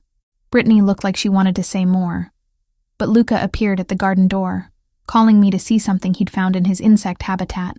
The conversation ended, but her warnings echoed in my mind long after she left. The security room revelation happened by accident 3 days later. I was looking for Anthony to ask about dinner plans, opening doors in the wing of the house I rarely visited. Most rooms were guest quarters or storage, but one door at the end of the hall opened to reveal something entirely different. Banks of monitors covered one wall, displaying feeds from dozens of cameras. Maps of New York spread across a large table, marked with colored pins and annotations I couldn't fully decipher. File cabinets lined another wall, and on the far side of the room, a locked cabinet that I strongly suspected contained weapons. This wasn't a home office. This was a command center. You weren't supposed to see this. Anthony's voice came from behind me, and I spun to find him in the doorway, expression unreadable. What is all this? Exactly what it looks like. The infrastructure that keeps my organization running. He moved into the room, not trying to hide anything now that I'd found it. These monitors show our warehouse locations, import docks, meeting sites. The maps track territory, both ours and rival families. The files contain intelligence on everyone from corrupt politicians to rival organization members. I stared at the evidence of his empire, unable to process the scale. You run all of this from your house, where your son lives? It's secure, protected. And yes, I keep my work close because trusting others with certain information gets people killed. He gestured to the weapons cabinet. That contains backup armaments in case we're ever under direct attack here. Which, until recently with the O'Sullivan situation, was an unlikely scenario. Anthony, this is... I struggled for words. This is so much bigger than I imagined. The reach, the organization, the level of... criminality, he supplied. I told you what I was, Kayla. I never pretended to be something else. You told me in abstract terms. This is concrete reality. I pointed at the monitors. How many of these operations are illegal? How many people work for you doing things that could put them in prison? Most of them. And approximately 200 people rely on my organization for their income. The number staggered me. 200 families connected to Anthony's criminal enterprise. 200 people whose livelihoods depended on imported goods that probably bypassed customs, on protection rackets, on all the shadowy business I deliberately avoided learning about. Show me everything, I said suddenly. No more carefully edited versions. No more protecting me from the uncomfortable truths. If I'm living here, if I'm part of your life, I need to know exactly what that means. Anthony studied me for a long moment. Are you sure? Because once you know, you can't unknow it. I'm sure. What followed was the most uncomfortable hour of my life. Anthony walked me through his operations with clinical detail. Import businesses that moved legitimate goods alongside contraband. Relationships with union leaders and port authorities that involved regular payoffs. Protection services offered to businesses in Ferraro territory, which amounted to sophisticated extortion. Enforcement actions against people who violated agreements or threatened his interests, described in language that couldn't hide the violence underneath. By the time he finished, I felt sick.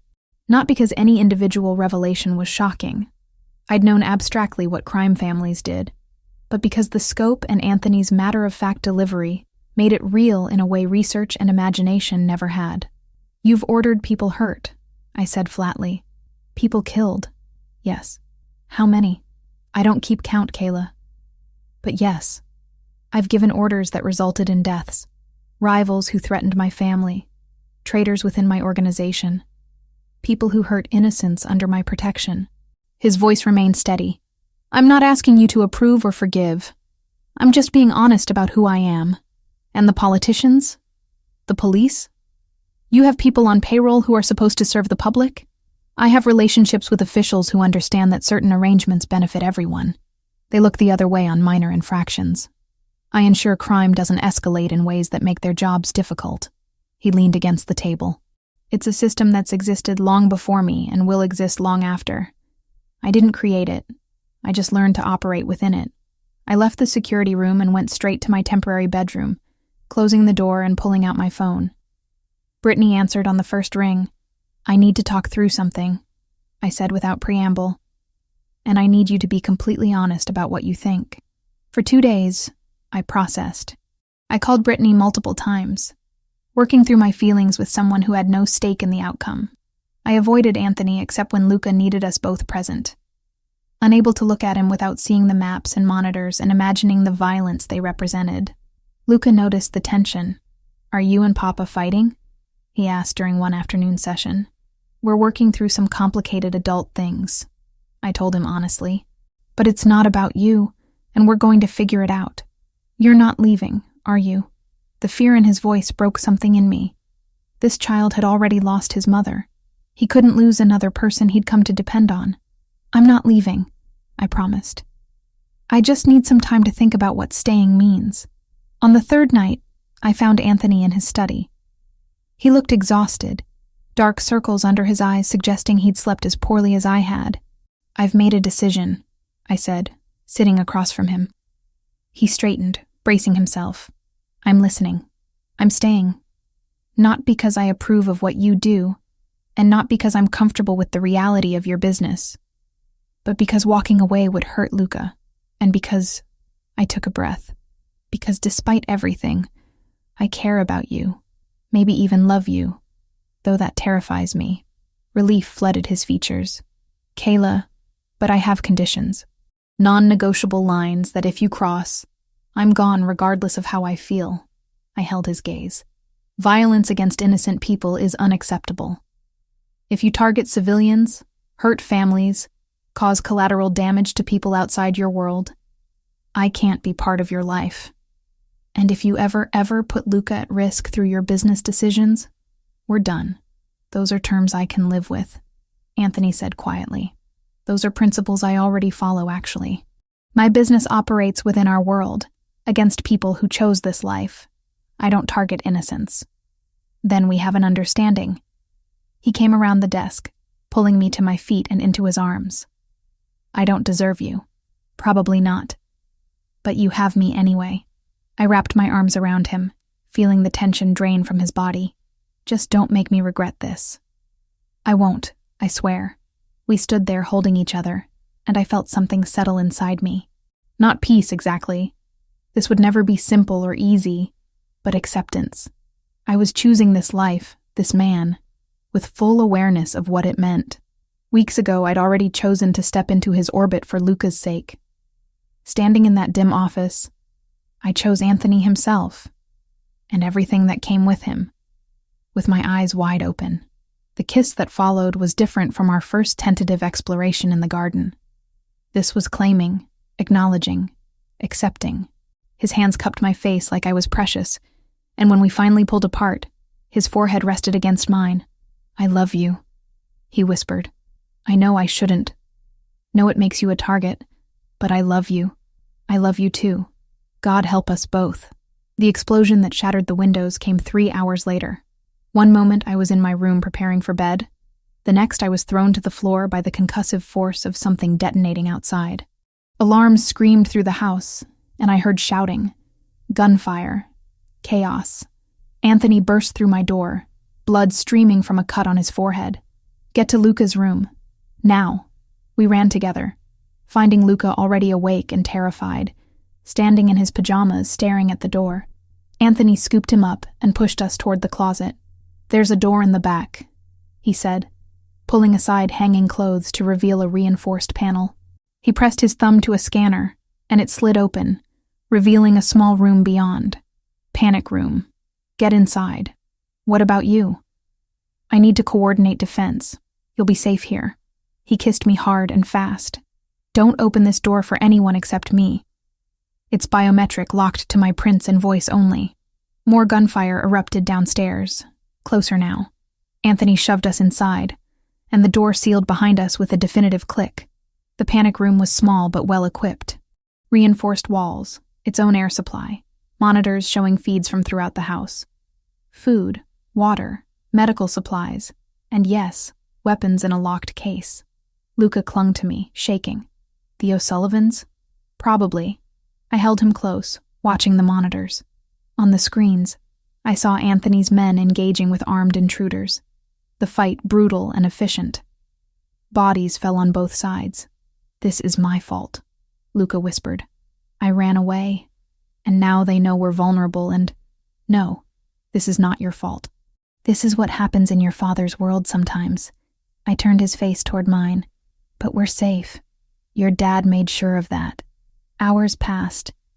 The fighting gradually died down, but we stayed locked in our secure room because those were Anthony's orders. Luca eventually dozed fitfully against my shoulder, exhausted by fear. I watched the monitors, tracking Anthony moving through the damaged house, checking on his men, coordinating cleanup. When he finally appeared at the panic room door, speaking the code phrase to unlock it, relief nearly brought me to my knees. "It's over," he said, pulling us both into his arms. "The O'Sullivans sent a strike team. We repelled them, captured 3 alive for questioning. And your men? 2 injured, none dead. We were lucky." He looked around the panic room, then at us. "I'm sorry you had to see this. Experience this. We're alive. That's what matters." But my hands shook as I held Luca, and I knew this night would haunt us for a long time. Anthony carried Luca back to his room, and I followed, none of us wanting to be separated. We ended up in Luca's bed, the child between us, all 3 holding onto each other like lifelines. "This has to end," Anthony said quietly over Luca's sleeping form. "The O'Sullivans crossed a line attacking my home, threatening my family. I'm going to end this conflict permanently." "What does that mean?" "It means I'm done being reactive. I'm taking the fight to them, and when it's over, they'll either be eliminated or subdued to the point where they'll never threaten us again." I knew I should object, should argue for peaceful resolution, but lying in that bed with the child I loved, the man I loved, in a house that still smelled of smoke and gunpowder, I couldn't find it in myself to ask for mercy for people who'd tried to kill us. "Do what you need to do," I said instead. "Just come home safe. I will. I promise." The sun rose on a damaged house and changed lives, but we were alive, together. And that was all that mattered. The house smelled like smoke and plaster dust for days after the attack.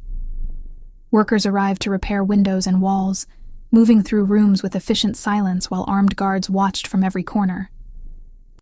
The normalcy we'd carefully constructed had been obliterated in one violent night, and I understood with crystal clarity that it could happen again. Anthony's response surprised me. Instead of sending us away to some safe house like I'd expected, he doubled down on keeping us close. "I learned my lesson when Luca ran away," he said the morning after the attack.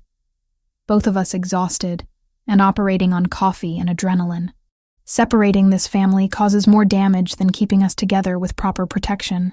Proper protection meant security personnel tripled overnight. Men stationed at every entrance, patrol routes through the property, even discreet guards positioned on neighboring rooftops. It felt like living in a fortress, which I supposed we were. But underneath the visible security, Anthony was planning something. I saw it in the tension that never left his shoulders, the late-night meetings with his closest advisors, the maps and documents that covered his desk. He was done being reactive, done waiting for the O'Sullivans to make the next move. 4 days of careful preparation followed. Anthony tried to maintain distance from the details around Luca and me, but we weren't blind. We saw the coordination, felt the building energy of something significant approaching. Luca handled it better than I'd expected. We maintained our routine as much as possible, reading together, working on school projects, tending to his insect habitats. But the fear lingered in his eyes, especially at night when shadows felt heavier. On the 3rd evening, as I was tucking him into bed, he grabbed my hand tightly. "When this is over, when Papa fixes things with the O'Sullivans, you're not going to leave, are you?" My heart cracked at the vulnerability in his question. "I'm not going anywhere, Luca, I promise. But what if it gets dangerous again? What if more bad people come?" I sat on the edge of his bed, choosing honesty over hollow reassurance. "Your father is doing everything possible to end this conflict permanently. But yes, his world will always carry some danger. That's the reality of who he is and what he does." I brushed hair from his forehead. "But I'm choosing to stay anyway, because you and your father have become my family, and you don't abandon family when things get hard." He threw his arms around my neck, holding on like I might disappear if he let go. "I love you, Kayla." It was the first time he'd said it directly, and the words undid me completely. "I love you too, sweetheart. So much." Brittany visited the next evening, insisting on coming despite the obvious security concerns. She brought wine and homemade lasagna, determinedly acting like this was a normal dinner with friends, rather than a meal in a fortified compound during a gang war. We ate in the dining room, the 4 of us. Anthony, Luca, Brittany, and me. Conversation flowed surprisingly easily. Brittany asked Luca about his insect collection, listened with genuine interest as he explained the molting process of beetles. She discussed literature with Anthony, discovering they'd both read the same obscure Italian novel. I watched her observe us throughout the meal, cataloging the small intimacies that defined our dynamic. How Anthony automatically cut Luca's food into manageable pieces. How Luca leaned against me when he got tired. How Anthony's hand found mine under the table. Fingers interlacing without conscious thought. After Luca went to bed, Brittany pulled me aside in the kitchen while Anthony took a phone call. "You're really doing this," she said quietly. "Committing to this life, this family." "I am." She studied my face, searching for doubt or hesitation. Whatever she saw must have satisfied her because she pulled me into a tight hug. "Then I support you. I'm still terrified for you. But I see how happy you are, how happy he makes you, how much that kid needs you." "Thank you," I whispered against her shoulder. "I know this isn't what you wanted for me. What I want is for you to be loved and safe. And somehow, impossibly, that crime boss in there provides both." She pulled back, wiping her eyes. "Just promise me you'll be careful. And if you need me, for anything, I'm here. I know. I love you." "Love you too, you crazy woman."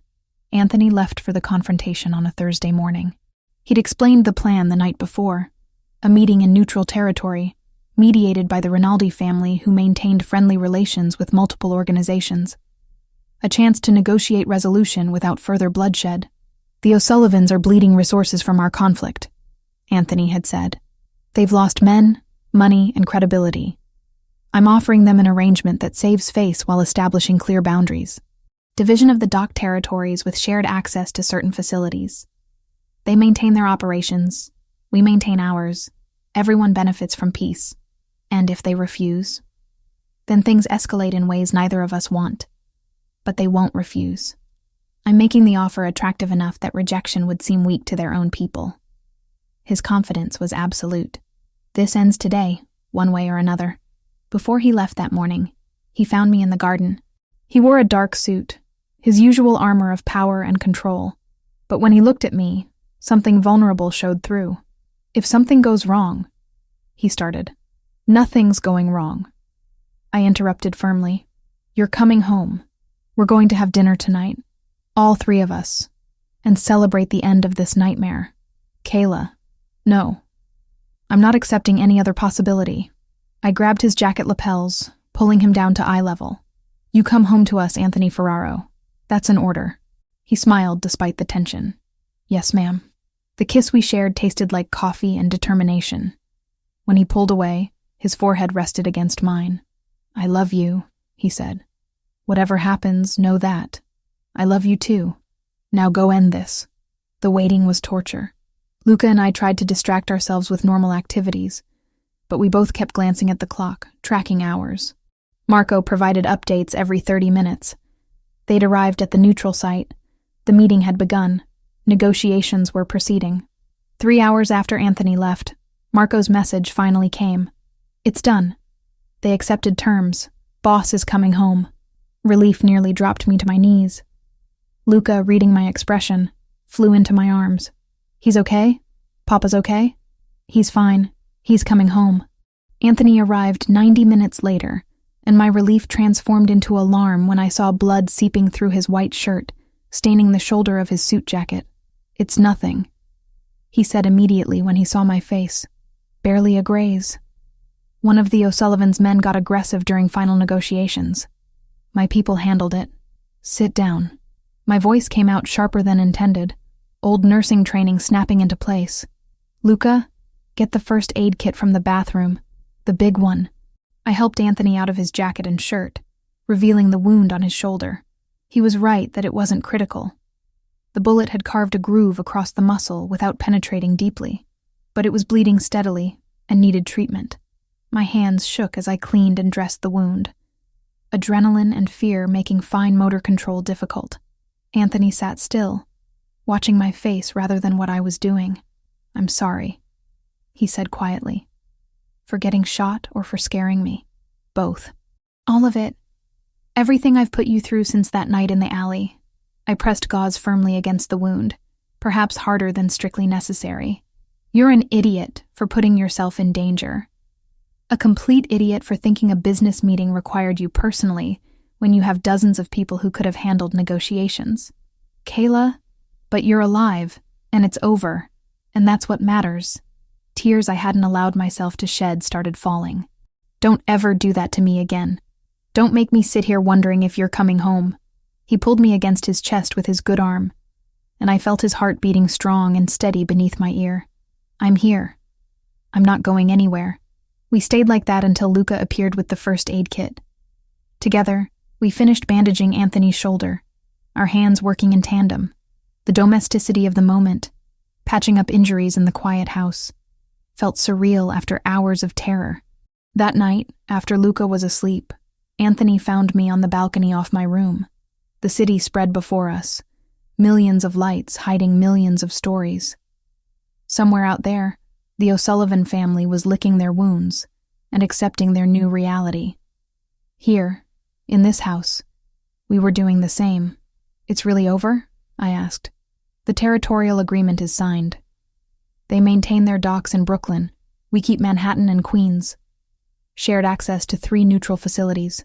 Everyone profits from peace more than continued war. He moved to stand beside me. They're not happy, but they're pragmatic. And I made it clear that future aggression means total war they can't win. So we're safe now? Safer. There are no guarantees in my world, but the immediate threat is resolved. He turned to face me, which means I need to ask you something I've been avoiding. My heart rate accelerated. What? I want a real future with you, Kayla. Not this temporary arrangement where you're living here because of circumstances. Not a relationship we're testing while pretending we might walk away. He took my hands in his. I want you as my partner, my wife, the mother of my children. I want to build a life together that Luca can see as an example of what love should look like. I'd known this conversation was coming, but hearing the words still stole my breath. Anthony, before you answer, you need to understand what I'm asking. I'm not offering you a fairy tale. I'm offering you my complicated, dangerous, morally compromised life. I'm asking you to stand beside a man who will never be fully legitimate, who will always operate in shadows, who carries blood on his hands. His grip tightened on mine.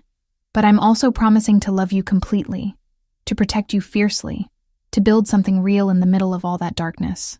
I let his words settle, processing what marriage to Anthony Ferraro would actually mean. Not the fantasy version where love conquers all complications, but the reality of choosing this life with open eyes. I need you to understand something too, I said carefully. I'm not going to be a silent wife who accepts everything without question. I'm going to challenge you when I think you're wrong. I'm going to demand input on decisions that affect Luca. I'm going to maintain my own identity and values even when they conflict with yours. I don't want a silent wife. I want a partner who calls me on my bullshit. I'm serious, Anthony. There will be times when we fundamentally disagree about your business decisions. Times when I'm furious with you for risks you take or choices you make. I won't just smile and support you blindly. Good. I need someone strong enough to stand up to me. Someone who reminds me there's more to life than power and control. He pulled me closer. You make me want to be better, Kayla. Not perfect. I'll never be that. But better than I was. You make me want to build something that Luca can inherit without shame. Something legitimate that exists alongside the other businesses. You'd do that? Actually legitimize parts of your empire? I'd do anything for you. For Luca. For the family we're building. He cupped my face gently. Marry me. Not because it's practical or safe, but because we love each other and want to face whatever comes next together. The yes was on my lips, ready to emerge, but I forced myself to pause. This was too important to decide impulsively. Give me time to think, I said. Not because I don't love you, but because I need to be absolutely certain I can live with all the implications. Take all the time you need. I'll wait. But as I looked into his eyes, saw the hope and vulnerability there, I realized I'd already made my decision. I'd made it weeks ago when I moved into this house. Made it the night I stayed beside him in the panic room. Made it every time I chose to remain despite having every reason to leave. Actually, I said, smiling despite the tears streaming down my face, I don't need time. Yes, Anthony. I'll marry you. His kiss tasted like relief and promise and new beginnings. When we finally broke apart, he was smiling wider than I'd ever seen. I'm going to spend the rest of my life making sure you never regret this. You better, I said, laughing through my tears. Because if I'm committing to being a mob boss's wife, you're committing to being the best husband in the world. No half measures. No half measures, he agreed. We stood on that balcony until dawn painted the sky pink and gold, talking about futures and possibilities, building plans for a life that would be messy and complicated and absolutely ours. In the quiet days that followed, I went back to Rossetti's one last time in something that wasn't my uniform. Marco pretended not to get misty when I told him I was giving up my shifts, but he hugged me harder than any boss usually hugs an employee. Brittany grumbled about losing her favorite gossip partner, then made me promise that if Anthony ever stopped deserving me, she'd personally drag me back behind the bar. Walking out into the alley without my apron, I realized I was closing the door on the life I'd built out of sheer survival and stepping fully into the messy, terrifying possibility of something more. 3 months of peace felt like a luxury I'd almost forgotten existed. The house repairs were completed. Security remained tight, but less oppressive, and Anthony's tension gradually eased as the O'Sullivan Accord held. We settled into a rhythm that felt remarkably like the normal life I'd once thought impossible in his world. Anthony had proposed marriage that night on the balcony, and I'd accepted with full awareness of what that meant. But I'd also insisted on a long engagement, needing time to ensure this decision was right for all of us, not just a response to surviving danger together. I'm not going anywhere, I told him when he looked worried about the delay. But marriage is permanent, and I need to be absolutely certain we can build something sustainable, not just survive crisis together. He'd agreed without argument, which only confirmed I was making the right choice. The foundation became my passion project during those months. Using the salary I'd been saving, $10,000 monthly had allowed me to clear my mother's medical debts within weeks and start accumulating real savings. I established the Sarah Grant Foundation for Cancer Patient Support. Small initially, just providing financial assistance to families struggling with treatment costs, but growing steadily. Anthony supported the venture enthusiastically, offering business connections and legal expertise without trying to control it. Watching him help me build something separate from his criminal enterprises, something purely good, showed me the man he was capable of being. "You're legitimizing parts of the business," I observed one evening, reviewing documents he'd asked me to look over. Import companies, real estate holdings, investment portfolios. Actually moving money into legal channels. 40% so far, he confirmed. It's a start. Eventually, I want Luca to inherit an empire he can be proud of, not one that requires hiding in shadows. He looked at me seriously. That's your influence. You make me want to build something better. Luca flourished in ways that still amazed me. He'd started at a new school with smaller classes and more individual attention, making friends easily now that his confidence had returned. He'd stopped having nightmares entirely, sleeping peacefully through every night. And somewhere along the way, he'd started calling me Mom, not constantly and never forced, just occasionally, naturally, when asking me to help with homework or say goodnight. The first time it happened, my heart had stopped completely. "Mom, can you check my science project?" He'd asked casually, not even realizing what he'd said. Anthony had heard it too, his eyes meeting mine across the room with wonder and gratitude and love so intense it hurt. "Of course, sweetheart," I'd managed, voice thick with emotion. Now, it was simply part of our vocabulary. He had 2 mothers, one who lived in his memory and heart, one who lived in his present and future. Both loved completely, neither replacing the other. The revelation about the Bullies came unexpectedly, during a conversation with one of Anthony's lawyers about foundation paperwork. The man mentioned in passing that the Grant Foundation shared its name with a woman involved in a recent juvenile justice case. 3 teenagers from St. Augustine Prep, he explained. Assault and harassment charges, cyberbullying, targeting a minor. The families tried to make it go away quietly, but someone pushed for proper prosecution. Judge gave them community service, mandatory counseling, and permanent marks on their records that'll affect college admissions. My blood went cold. 3 boys from St. Augustine. You know the case? I know their victim. I looked at the lawyer carefully. Did Anthony have anything to do with that prosecution? The man hesitated, clearly uncertain how much to reveal. Finally, he ensured the evidence reached the right people and that pressure was applied through legitimate legal channels. No violence, no threats, just making sure the system actually worked for once. After the lawyer left, I found Anthony in his study. The boys who hurt Luca that night. You made sure they faced consequences. He set down the document he'd been reading. I told you I would. Through the legal system. Not through your people, not through violence. You actually let the law handle it. You asked me to be better. I'm trying. He stood, coming around the desk. Those kids needed to learn that actions have repercussions. But killing or maiming teenagers would make me the monster you fear I am. So I found another way. I threw my arms around him. Emotion overwhelming rational thought. Thank you. For choosing the harder path. For trying to be the man I see in you. You make me want to be that man. He said simply. Luca's 9th birthday fell on a Saturday in late spring. We celebrated with a small party. Just his closest friends from school. Brittany, who'd become a regular fixture in our lives, and a few of Anthony's family members. The house filled with laughter and chaos, so different from the silent fortress it had been months ago. After the other children left, and we'd cleaned up the aftermath of cake and games, the 3 of us sat down to a quiet dinner. Luca had been unusually thoughtful all evening, and halfway through the meal, he set down his fork with determination. I want to ask for something for my birthday, he announced. You already got your presents, Anthony said, amused. 3 new Beatles for your collection. Books. That telescope you wanted. Not a thing. A request. Luca looked between us, suddenly nervous. I want Kayla to officially be part of our family. Like, legally. I want her to be my mom for real, not just because we say so. To Luca, official meant last names on forms and adults who didn't disappear when paperwork changed.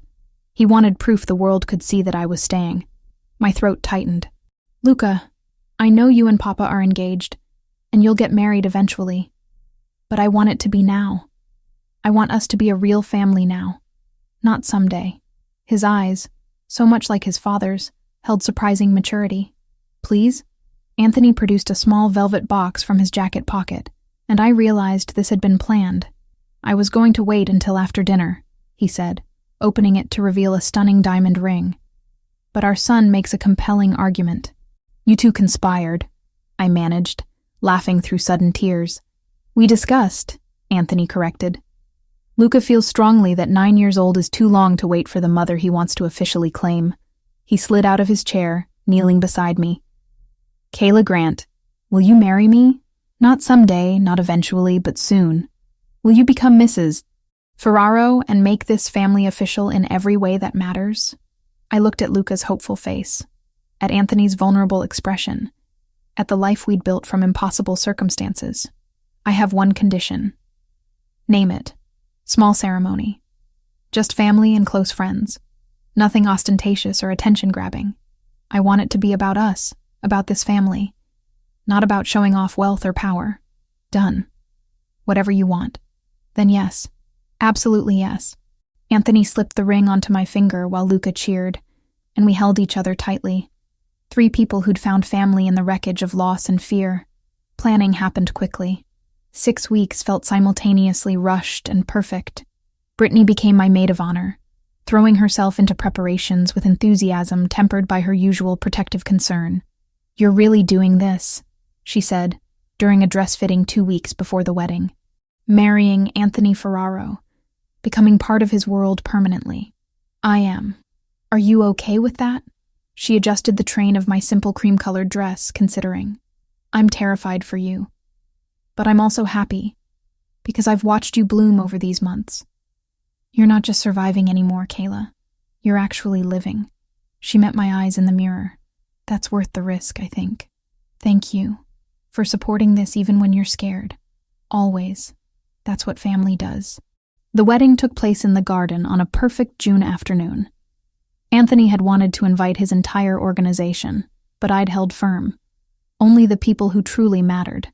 Luca as ring-bearer, Brittany as my only attendant, Anthony's most trusted men and their families, a handful of relatives who'd welcomed me without judgment, 50 people instead of 500, intimate instead of ostentatious, real.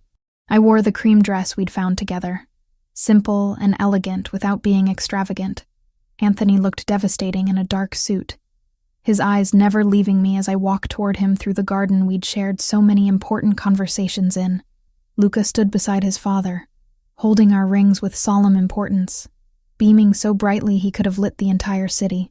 The ceremony was brief, personal vows replacing traditional liturgy.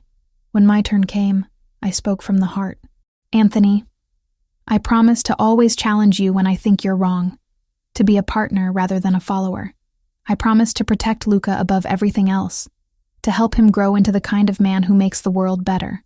I promise to maintain my own identity and values, even when they conflict with yours. I squeezed his hands. But most importantly, I promise to love you completely, to see the good man underneath the complicated life, to build something beautiful in the middle of your darkness. Anthony's voice was rough with emotion when he responded. Kayla, I promise to honor your strength, to never try to limit or control you. I promise to always consider your voice in decisions that affect our family. I promise to keep becoming better, to build a legacy Luca can inherit with pride. His thumbs brushed across my knuckles. And I promise to love you with everything I am, to protect what we've built, to never take for granted the miracle of you choosing me despite every reason you shouldn't have. When we kissed as husband and wife, Luca's cheer was loudest of all. The reception was simple. Dinner under string lights, dancing on grass, speeches that made everyone laugh and cry. Brittany toasted our happiness while warning Anthony that she'd hunt him down if he ever hurt me. Several of Anthony's men looked appropriately terrified by her fierce protectiveness, which made me love her even more. As the evening wound down and guests departed, the three of us stood in the garden watching fireflies emerge in the twilight. Luca between us, holding both our hands, looking more content than I'd ever seen him. We're really a family now, he said. Official and everything. We were always a family, Anthony corrected gently. But yes, now everyone knows it. 1 year later, I stood in the foundation office reviewing expansion plans.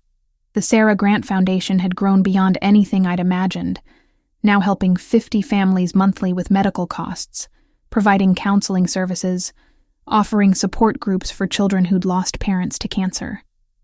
The work filled me with purpose that had nothing to do with Anthony's world, and everything to do with honoring my mother's memory. I still remembered the plastic hospital chairs, and the way fluorescent lights buzzed over my mother's bed. Every grant application we approved felt like a small act of rebellion against that helplessness. Luca thrived at his school, excelling academically while maintaining close friendships.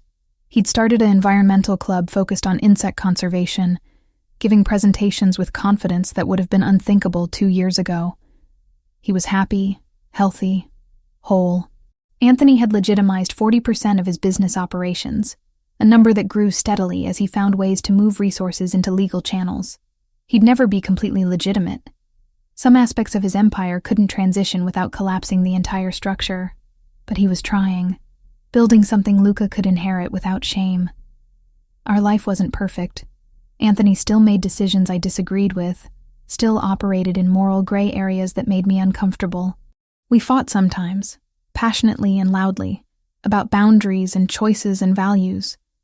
But we fought honestly, without hiding truths or pretending our differences didn't exist. And we loved fiercely. The kind of love built on full knowledge of each other's flaws and complications, chosen daily despite easier alternatives. That evening, I came home to find Anthony and Luca in the garden, releasing one of Luca's beetles back into the wild after weeks of observation. They were laughing together, heads bent close over the habitat, so similar in profile it made my heart ache. This was my family. Imperfect, complicated, built from tragedy and choice and impossible circumstances. But ours, chosen and real and worth every risk I'd taken to get here. Anthony looked up as I approached, and the love in his eyes remained as intense as that first kiss in this same garden. Welcome home, Home. Not the house or the city, but these two people who'd become my entire world. I'm exactly where I belong, I said, joining them and wrapping my arms around both. And I was. Against every odd, despite every complication, I'd found my place in Anthony Ferraro's dangerous, beautiful, impossible world. Found family in the last place I'd expected to look. It had started with a rainy night, a crying child, and one impulsive act of kindness. It had grown into everything that mattered, and I wouldn't change a single moment of the journey that brought us here. The end.